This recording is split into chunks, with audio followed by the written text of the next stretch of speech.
The days are longer, the calendar is filling up, and I want to feel as good as this beautiful summer weather. That's why I've been loving Groons. It's one daily pack of gummies that covers my greens, vitamins, and minerals, and even has 6 grams of prebiotic fiber. So I don't need to juggle a complicated wellness routine on top of everything else. They taste amazing. They're easy to toss in my bag on the go. Plus, they're vegan, gluten-free, and HSA, FSA eligible for reimbursement. Save up to 52% off with promo code podcast at gruns.co. That's code podcast at gruns.co.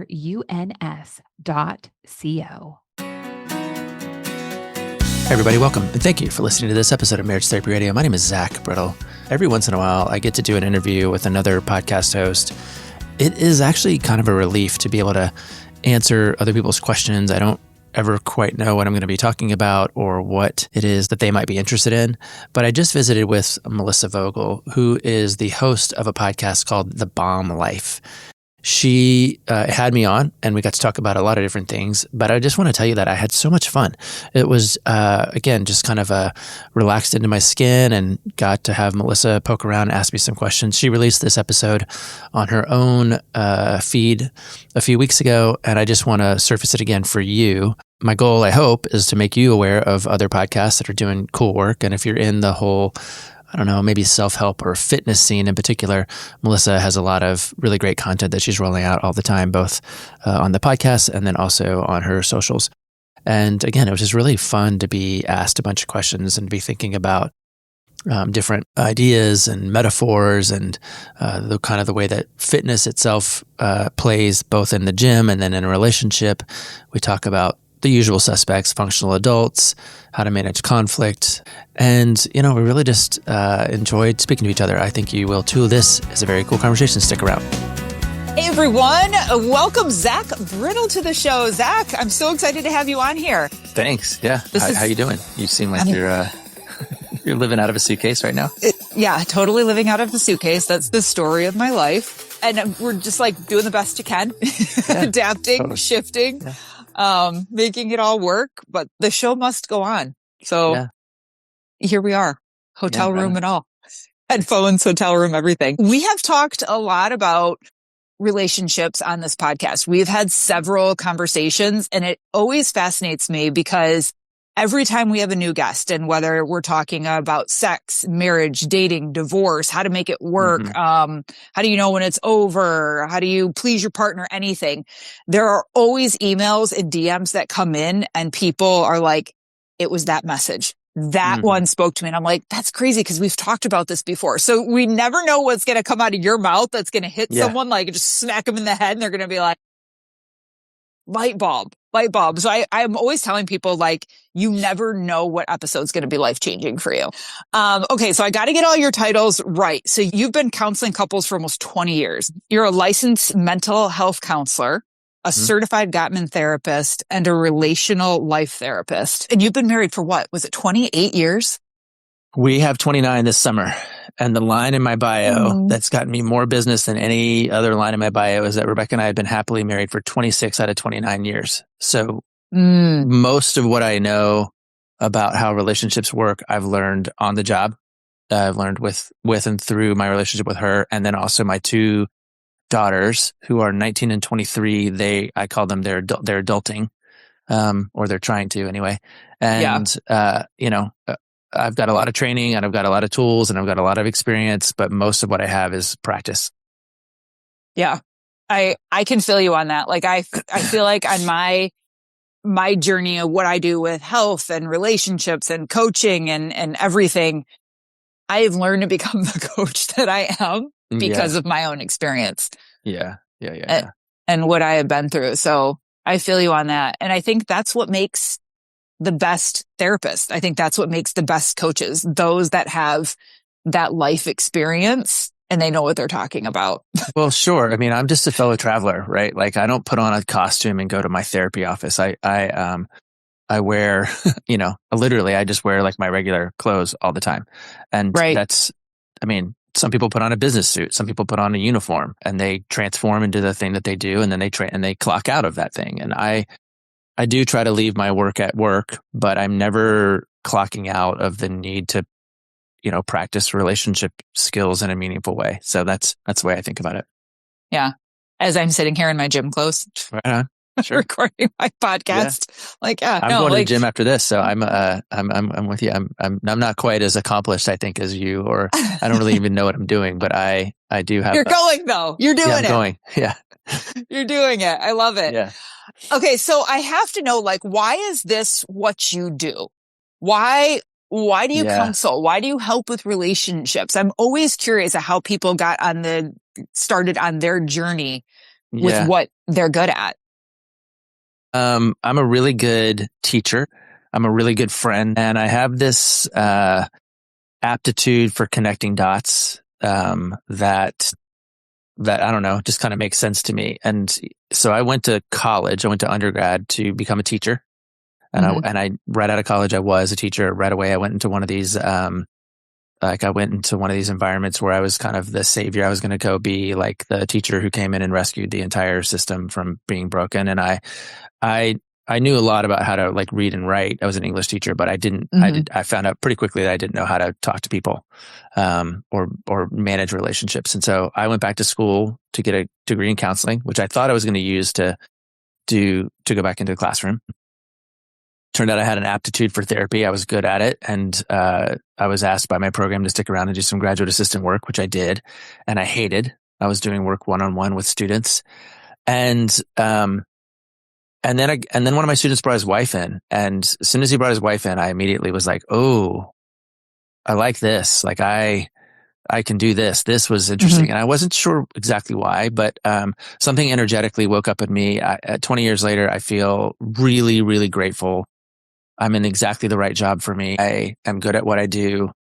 And I also think that I probably would have been divorced a couple times over if I weren't in this space. I'm vulnerable to a lot of relational breakdowns because of my story and because of my just wiring, that if I weren't attentive to it, I could easily have fallen prey to a lot of what I see my clients falling prey to. So, part of why I stay in this job is because I feel like if I don't, I'm gonna, I don't know, maybe fall off the wagon is the right term. I'm not sure if that's exactly right, but I like what I do. I'm never bored. I feel like couples therapy is a different thing than individual therapy. I feel like they're just different disciplines, and I don't really like to say this, but I don't really trust people who are like, I do individuals and couples and adolescents and families, and I do depression and I do eating disorders. I think people need to do a thing. Yeah. And this is the thing that I do. I do couples therapy, and I don't do individual therapy. I'm not very good at it. I barely can handle it as a client. I've been in therapy for 7 years with my therapist, who I love, but I can't do what she does. So I just, I just wake up every day and I try to put on my clothes and go to work, and then come home and stay in the practice, basically. Yeah. Yeah. I love that you admit that, though, that you're like, this is my wheelhouse. This is my lane. That is not my lane. There are things I can't do for sure. And I always outsource. I'm like, I can't do that. And I think to your expertise, that there are all kinds of trainers. There are trainers all over the place. And the person who might be a really great CrossFit trainer might be a terrible yoga teacher. And a terrible yoga teacher or a great yoga teacher might not have anything to know about how to do, whatever else. Right. This is not my language, but I think you can be good at caring about values and health, for example, and still be specialized in a way that makes you excellent in a different area. So. No, I tell people all the time, because you'll see people that teach classes and they might be really good at teaching classes, and then they come out and they train on the floor and train one-on-one. And I'm like, just because you can teach a group full of people, it does not mean that you are good at personal training. And that doesn't mean that you know what you're doing. Or vice versa. Just because you're a trainer, it doesn't mean you can go into a group and you know how to watch 10 people form, technique, tempo. My gym has that both drives me crazy. Classes and personal training, and you can definitely tell that there are trainers who are dialing in. There's folks that are really good on one side of the room and not so good on the other side of the room. And I'm really grateful for the particular gym that I'm at, because they're wise to that. They get it, and people are playing to their strengths, which is really cool. Mm-hmm. No, I love that you're admitting that and talking about that. And I hope people are listening and it wakes them up to like, Yeah. ooh, this is what my therapist does. Maybe I should ask them a question about this. Or Yeah. I felt something was off and I don't feel like, my cup is getting full by what I need in therapy. Maybe this has something to do with it. Like, I just hope it brings awareness. Yeah. Yeah. To that. Do you think people should be in couples therapy if they're married? Here's what I say all the time. I don't think therapy works. I think couples work, or they don't. And sometimes therapy is the tool that they use to do that work. Sometimes it's a small group at their church. Sometimes it's a 12-step program. Sometimes it's a book that they found or a podcast that they listen to. Sometimes it's just their relationship with their neighbors. I think therapy is a very specific kind of tool that is time consuming and expensive. So if you have the resources to do it, then I was about to say it can't hurt. It can hurt. You want to be with a competent therapist. Yeah. The other thing about therapy, couples therapy, is that, I say about my office all the time, it's different based on who's in the room. Sometimes my office is a courtroom. Sometimes it's a classroom. Sometimes it's a yoga studio. Sometimes it's a playground. Sometimes it's it just depends on what the couple needs. And I think the reason I'm good at my job is because I don't think about couples therapy in a very narrow way. I think about it in an expansive way. And I'm really keen to understand what the client wants and then see if we can help them get it. And if they can get it for free from a podcast, I'll say, get it for free from a podcast. Don't waste your time and money in here. But at the same time, if they come in, people say, how long does it take? And I'm like, I don't know. I love using gym metaphors, so I'm going to beat it to death. But, it's like walking to a gym and having somebody and saying to the trainer, how long until I can bench press my body weight? And that the answer is dependent. How close are you? How hard are you going to work outside the gym? What's your diet Exactly. like? Do you have a congenital arthritis that's going to make that impossible? Like, we need to figure that out first before we can actually decide whether or not this is the right venue for support. But I think the thing I say about my clients that I love and I respect is the only thing that my clients have in common is that they're asking for help. And that's a valuable thing to do. I find it interesting that you hear the same things as like I hear of like, well, how long is this going to take to, to heal from, or like there was an affair or, whatever they're dealing with. And it's true. It's like, how willing are you to put in the work? Like, and are you both going to do it? I had this question for you later, but I feel like it's important to bring up now just because we're on this. Like, I see this all the time and I work individual with people. Sometimes I work with the husband. Sometimes I work with the wife and they're on this journey, right? And my job with them is that person, their journey, their health, their wellness.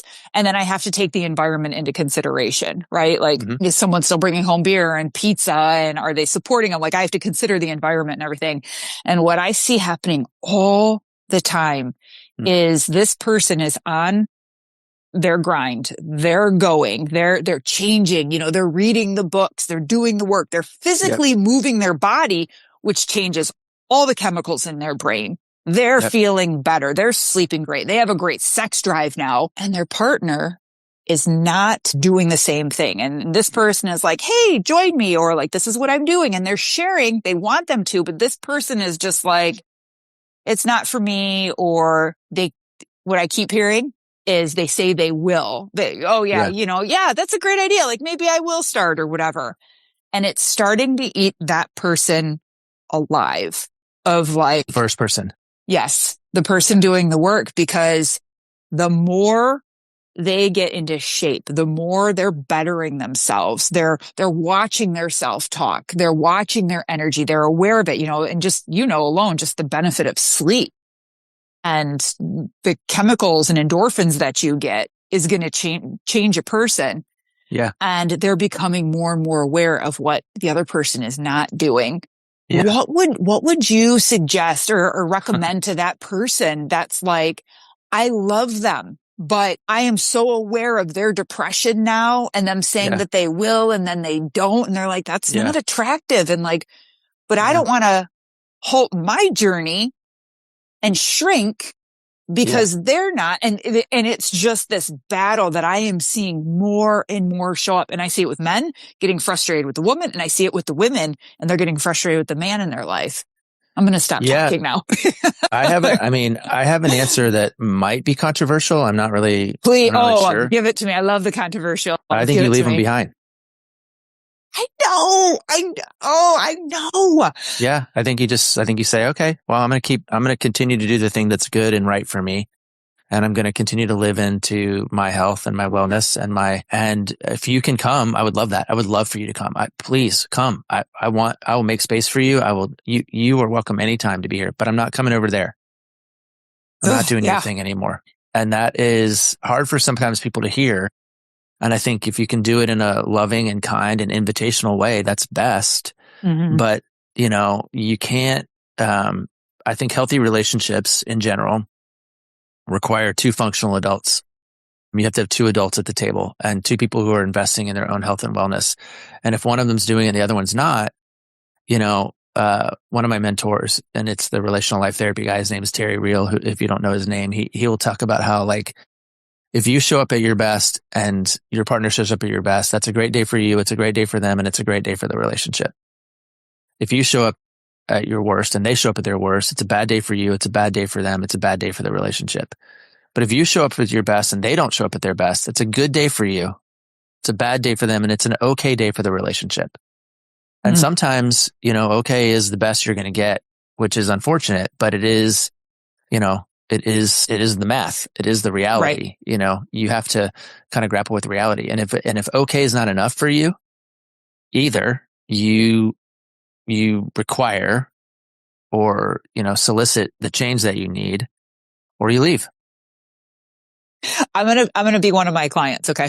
Yeah, that's fine. I'll do it. But Zach, I don't want to end my marriage though. I can just hear 10 people right now, but Zach, but I love him and I don't want to be divorced and we have kids. I'm still getting mad, or I have, emotions, or I'm still mad, but I'm afraid. What happens when I get to the point where I don't care anymore? I don't want to be divorced and I love him and we've been together 15 years. Yeah. I would say then lower your expectations.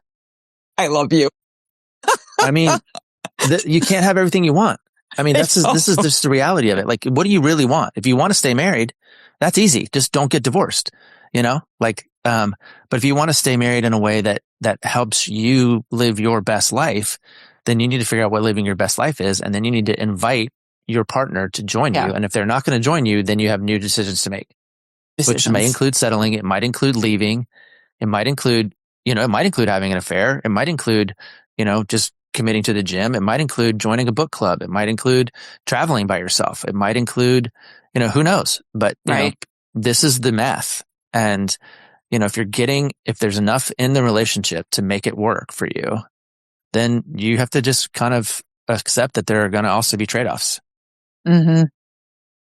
Yeah. And that the physical part too is really hard because this person is, they're losing weight. They're physically looking good. I mean, I have these women that are developing this muscle that they haven't seen since they were 20, and the big fupa's going and they just feel amazing and they can bang out 10 push-ups and some of them are getting to the level of pull-ups and they're just literally physically getting stronger than their husband. And then they're this is becoming a problem. Well, and I think this is, there's lots of cultural and historical realities that are in play here. But the reality is that marriages and families are systems, and systems orient around their patterns. And those patterns become consistent. They become ingrained. They become predictable. They work. And then somebody changes the pattern. Somebody goes, oh, I'm going to change the system. And then the system freaks out a little bit. If you think about a mobile that's floating over top of a baby's crib or something, and all these pieces are moving, and if you grab one and you just hold it, you stop it, the other pieces freak out. They all kind of go berserk for a little while until they find their equilibrium. And sometimes when a woman or a man decides, I'm going to change the system, I'm going to get healthy, I'm going to stop moving in this pattern, it does create some chaos, and people need to adapt to that system if the person stays true to their change.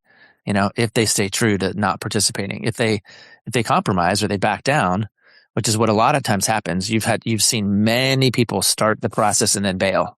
Yeah. Because the system didn't accommodate and they went back to the old system. But if you're really interested in changing the system, you got to stay on the path and then hope that the rest of the system conforms. And I think that that's not strictly hope, right? You can encourage and solicit and hope, and not hope. I don't want to use that word again, but you can invite them to participate. But if they're not going to accept it, there's not too much you can do about it. Because, you can't force somebody to do push-ups. No. Nope. I can relate to this because I was married for 17 years. Everyone on the show knows this. I bring it up, and I could see the changes happening. I've been divorced now for, I don't know, 6 years, I think. And I was just growing and changing so much before that point. I started my own therapy. I was really diving into like childhood issues that were like showing up now and still creating problems and I had this growth expansion, and that's when I really started to like train hard and on purpose, and lifting and just feeling better. I was done having babies, and I'm like, gotta get back to me. I gotta figure out who I am. And I disrupted the system. Yeah. And I would be like, let's go to couples therapy. Let's start like a journal, which I want to know, you wrote like a marriage, what was it called? The Happy Marriage Therapy Journal. Yeah, I want to know about that. And I was like, let's start a journal and like, share them and exchange and just things like that. And it was just like dragging this horse to the water. And then I'm like, drink, drink, damn it. And I got to a point where I realized like nothing is ever going to change. And I got to that point, and it wasn't with like health and fitness. He was very in shape and stuff. It was like the mindset and other things. So I can relate to what you're saying. And I had to come to the realization that like I am going and I'm not stopping, and I'm positive and I see things, and he will never get to the level I'm at or be willing to. And then I'm like, but it was the math. And I was like, but am I sure? Like, am I fucking this up? Like, am I making the biggest mistake of my life for me and my children? And now I can honestly say, looking back, like that was the best choice of my life. Yeah. He got married very quickly after. I'm not remarried. Yeah. And I see and I hear he is the same person, and that's fine. That works for him. That works for their new marriage and stuff. But I was like, wow, I really have seen that I did make the right choice. Yeah. Yeah. I mean, that happens. I mean, I think the other thing we need to be like really like transparent about is that, we're talking perhaps about fitness, and that's fine. That's good. People should be physically fit. It's not the variable in a relationship, right? Like the partner may be on the other side of the equation going, all she ever does is go to the gym, and she's neglected, and she's and here I am trying to like have intellectual conversation, and here I am trying to be, spiritually relevant or whatever it is. Like, I don't want to sit here and say, it's all about getting your shit together and moving it. I mean, people do value different things for different reasons in different ways. Right. And that conversation needs to be available and stewarded by two functional adults. And if they come to the equation and go, yeah, it seems like this particular version of our marriage has run its course.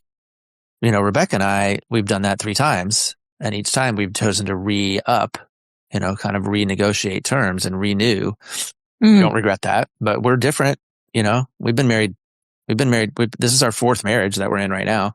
It just happens to be to each other. Interesting. Yeah. That's a really interesting way of like thinking about that. Someone once told me like, they're like, you know what I think? I think everyone should have to renew their marriage certificate or license or whatever it's called every 5 years or 10 years. And I was like, yeah, for me, it's 3. If I give hyper practical advice, particularly to people who are thinking about getting married, like hyper practical, literally, this is the one thing I tell couples. I go, I think you should find a marriage therapist or find a couples therapist. The same way you should have a financial advisor and a dentist and an auto mechanic.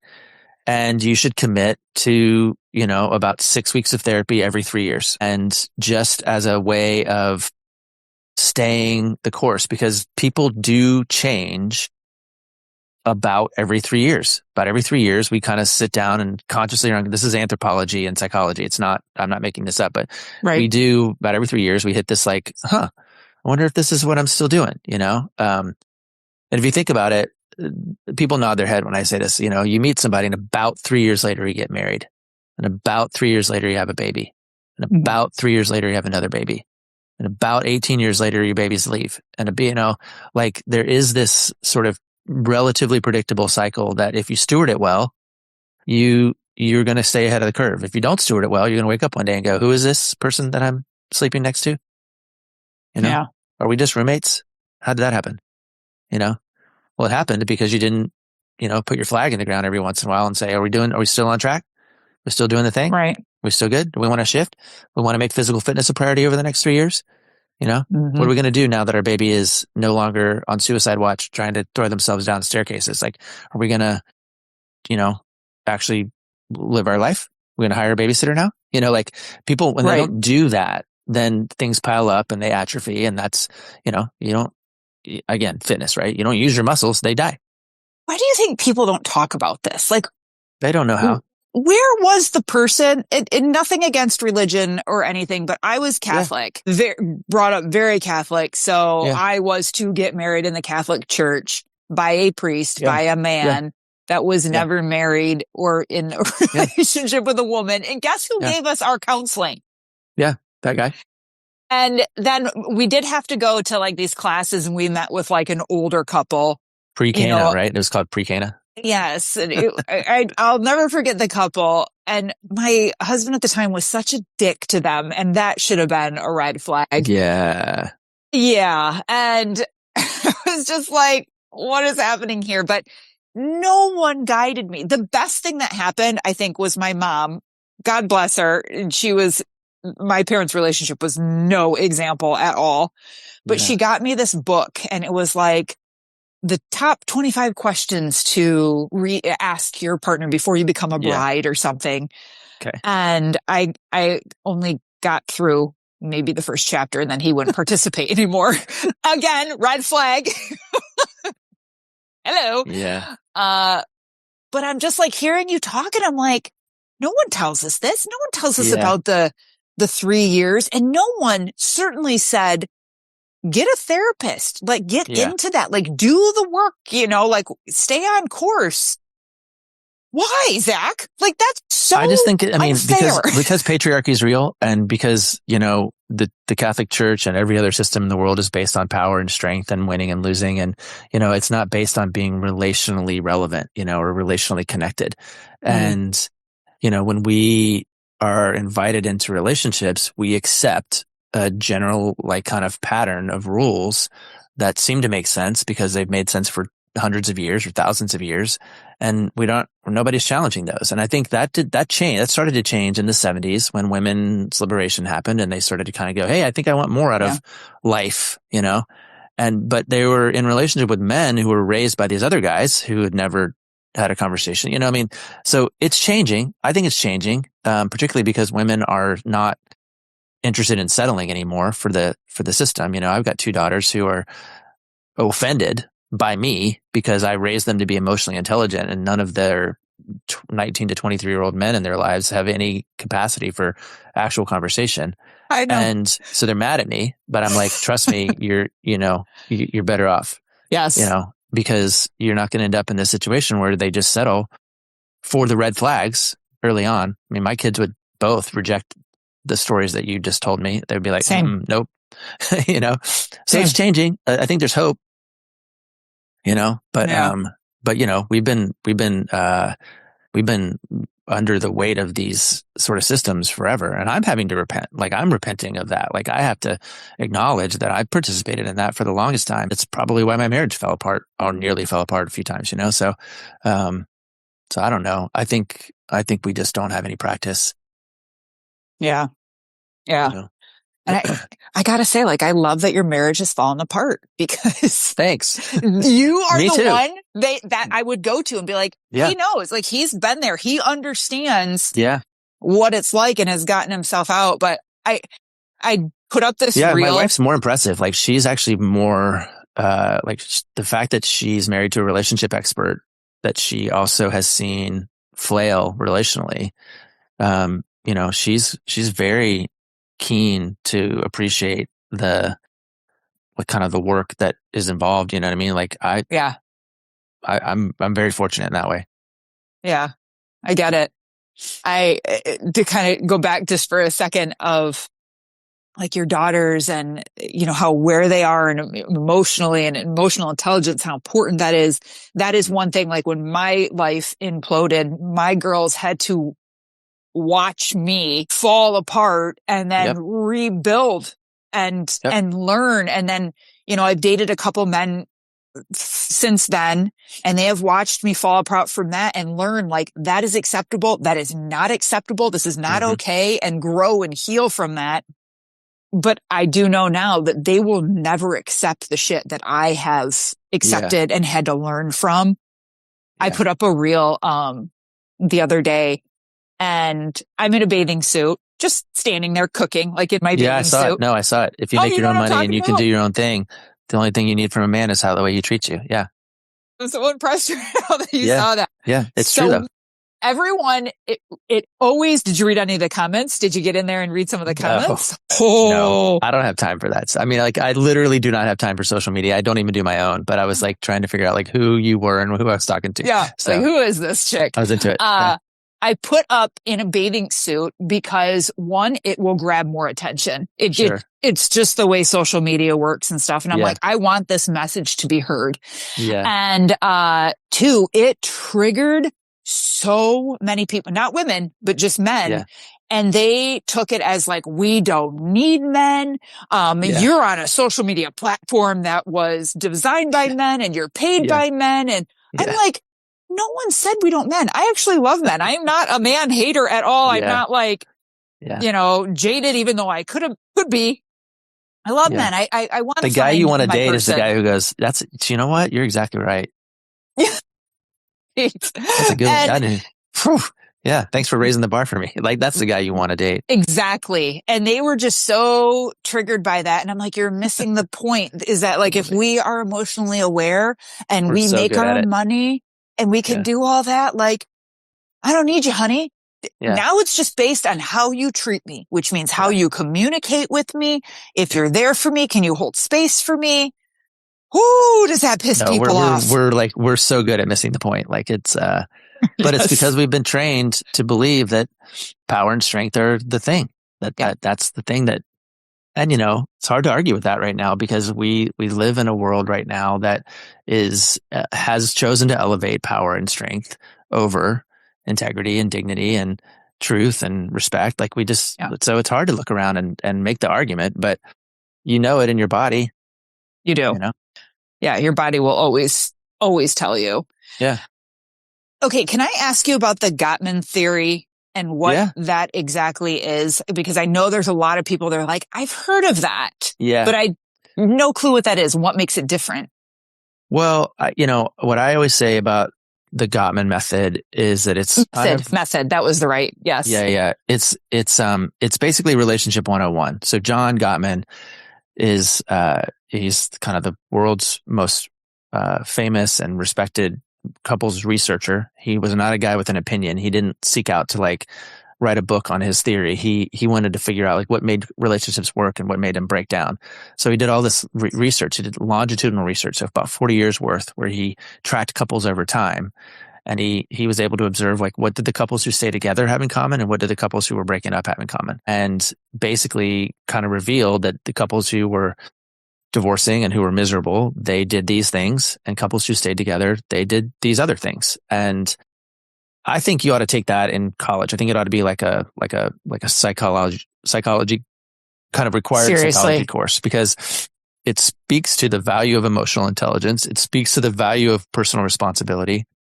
He wrote a book called 7 Principles for Making Marriage Work, which is a fine book.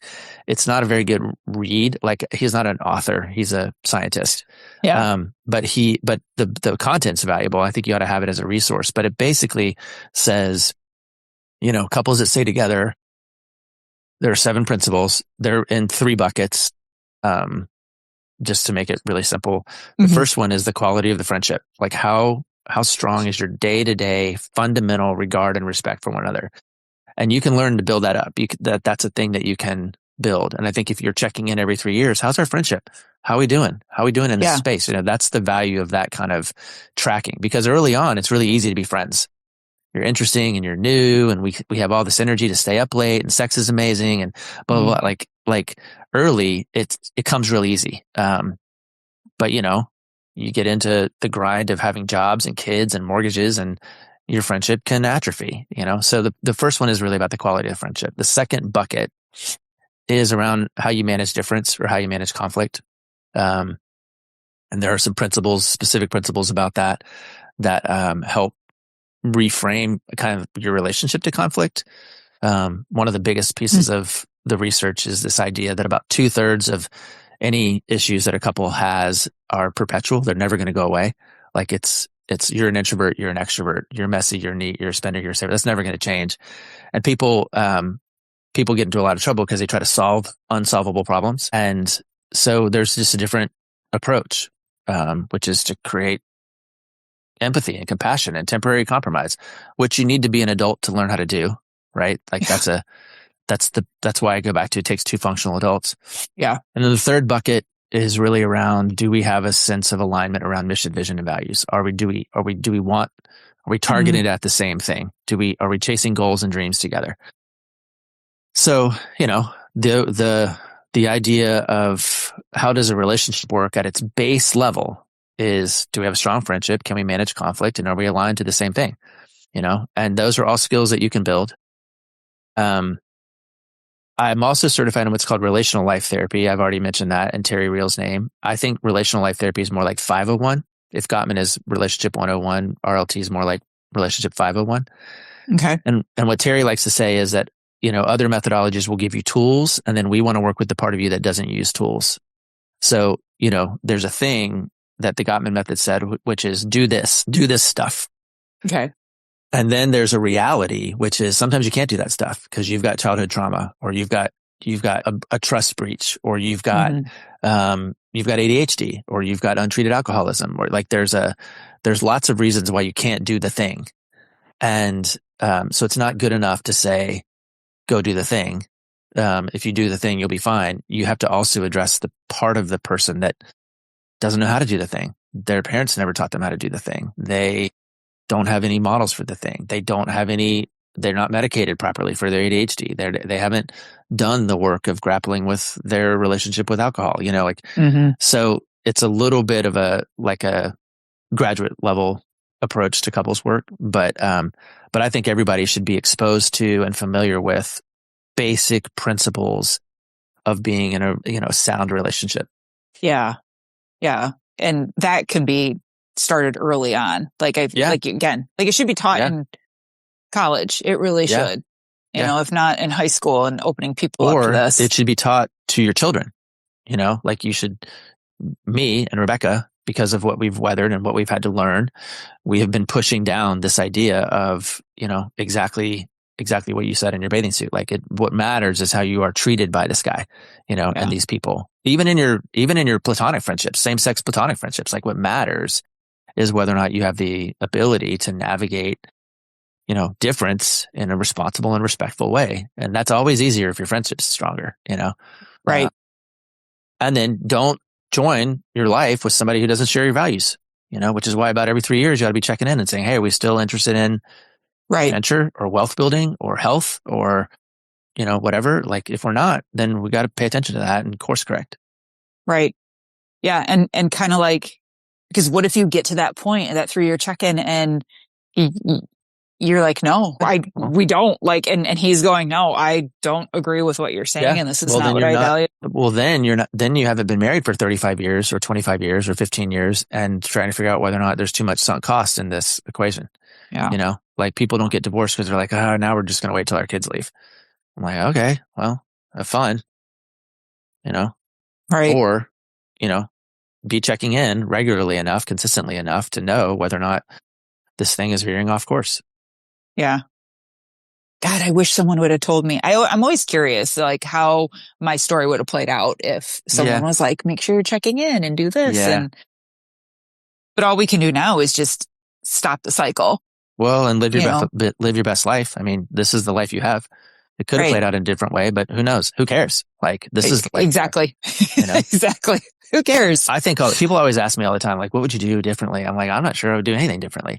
Number one is because I'm really happy with where I'm at right now in my family life. And number two, even if I had a time machine, I could go back and say, Zach, you should do this differently. I'm not sure I would have listened, you know?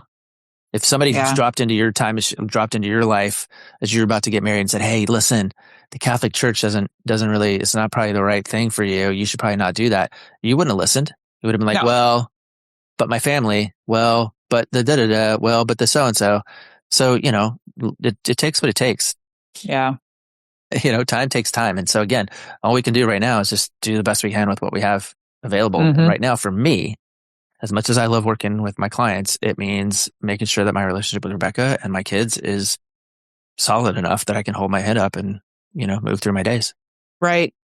I know you have experience with alcohol and you're sober now, and it is constantly like, if I could say, like, someone asked me, like, what's one of the number one problems that you see that impact people's health and fitness journey, but then also relationships and other things going on? One of the top three would be alcohol. Yeah. Well, I didn't get sober till I was ready. That's just the reality of that disease for me. But looking back, I can tell you that anytime I went on like a personal, like wellness retreat, or I did something like I don't know, like a 3-day centering something, whatever it might have been. And they were like, what's something that's in the way of you being your best self? I can't tell you how many times I wrote down alcohol. If I would just quit drinking, I would be fine. I mean, for years, decades, probably. I was like, if this was out of my life, I would be fine. But I didn't listen to myself. I mean, I didn't listen to myself. Why? I wasn't ready. Why do you think? I wasn't ready. I wasn't ready to hear it. Like I was too sure that it would cost too much to quit drinking. Like I was like, no, it would cost too much, you know? And I mean, I don't regret how long it took me. It took me what it took, you know, but I'm so grateful right now. I live in a ton of gratitude for not having alcohol in my life. Like people congratulate me on I think I'm 5.5 years, and they're like, congratulations. That doesn't mean anything to me. I have no pride about it. I have only gratitude. And, so when people ask me about it, I just, you know, and they say, how did you do it? I go, I don't know. I mean, I do know, I could tell you, but what I know is that I'm so glad that I'm not waking up hungover, that I'm not embarrassed. I'm not worried about what I'm going to say when I go out at night. My kids aren't, you know, constantly fretting about whether or not they can trust me to drive or talk, you know? So like I just live in a different skin and I love it, you know? And to be honest, you know, one of our 3 periods was when I was sober and Rebecca was not yet. And I said, hey, listen, this is me now. This is the path I'm on. You can come if you want, but I'm not coming back over there.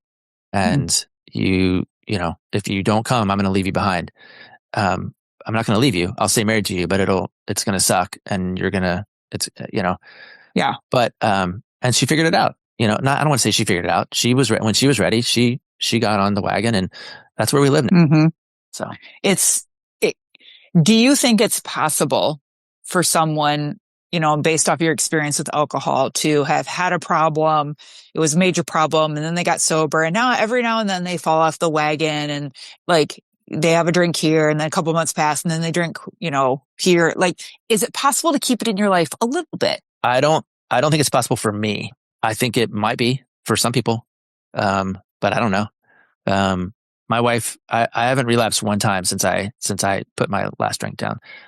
Rebecca's probably relapsed maybe half a dozen times, 6 or 7. Always for one night, always, you know, so she doesn't fall off and then like go binge crazy for months at a time or disappear at Las Vegas or something. But I can tell you that every single time she's like, nope, can't do it. Nope, not for me. So not for me, not for her, but maybe somebody can. And, you know, alcoholism, alcohol dependency, alcohol abuse, they're all different and they all manifest differently for different people. And, who knows? Who knows what your diagnosis is? I don't think it really matters, Mm-hmm. For me, it was preventing me from living my best life. And I don't have any interest in sometimes I'm like, a cocktail would sound really nice right Sure. now, but I don't have any confidence that I wouldn't just open my own floodgates, because I have enough kind of OCD that I would be like, I don't know. It wouldn't be a good idea for me. Yep. Well, Zach, it's been amazing having you on. If there was one thing that you could leave our listeners, knowing kind of like the demographic and struggles that we've talked about on here, is there anything that comes to mind that you would like to leave them with? I mean, I have a kind of a hip pocket answer to this question. Because people will ask me, like, what's the secret? And I basically boiled it down to two things. And then one I've said a couple times already, which is you got to be a grown up. You got to be a functional adult. You got to be emotionally intelligent and aware and attentive to your own shit so that you can show up in the relationship. That's important. And then from that position, the secret of a healthy relationship is pretty simple. You do more things that your partner likes and fewer things that they don't like. That's it. That's the whole thing. As an adult, you do more things that they like and fewer things that they don't like. And then you have a chance. The rest of it is just, whatever. You got to grapple with stress and you got to grapple with strain. But I think the number one thing is to be a grown up. And the number two thing is to learn enough about what your partner likes and doesn't like that you can show up for them in the ways that are important. Yeah. And imagine if they're doing that for you and you're doing that for them. You're both doing it. You're cooking with gas. It's amazing. Yeah. Yeah. Zach, this has been great. Where can people follow you, find you? Give us it all, and we'll put it in the show notes too. Yeah, no, the internet's easy. My name is Zach Brittle, so you can find me there. I've got a weekly podcast that comes out every week. It's called Marriage Therapy Radio. The format of that show is that I interview couples. So if you're just like, how do other couples do it? That's what I'm learning about every time. Like, I just learn something new every week. And I'm on Substack. Substack is, it's called stuffIwrite.com. And that's the place that I do most of my thinking out loud. Awesome. Yeah. Awesome. Okay, everyone, check out the show notes. Zach, this has been great. I hope we can have you on again and keep this conversation going. Anytime. I think this was fantastic. Thank you, Melissa, for having me on your podcast, The Bomb Life. You can check that out wherever podcasts are sold. Thank you also for listening to Marriage Therapy Radio. We got a lot going on right now, and it's kind of cool. The book is in its final stages. I'm finishing it up right now to send to the publisher. They gave me all their edits back and maybe solve a bunch of problems, which has been really fun. I've learned a lot. I can't wait to tell you more about that later. I have a couple of very interesting interviews lined up, both for me here on Marriage Therapy Radio, but also outbound, that I get to go and join other people, kind of like Melissa, and get some questions asked and answered. I'm really enjoying expanding my own sense of what I'm thinking about and how that works. So we'll keep you posted about those. For now, I'll just remind you that it's always helpful if you can leave a 5-star review at Spotify or at Apple Podcasts. You can follow us on Instagram at Marriage Therapy Radio. You can follow me on Substack, which I've started publishing articles there. I'm aiming for about 3 a month. That's at stuffiwrite.com. And, as always, it's helpful just to let other people know that you're enjoying listening to these interviews that we have with couples, or maybe some of these one-offs that I've been doing on other people's shows. And spread the word. It's a great way to continue to help Marriage Therapy Radio grow its influence and give other people an opportunity to listen to how couples make it work. For now, I'll thank you for the time and attention you're putting into making your relationship better today than it was yesterday.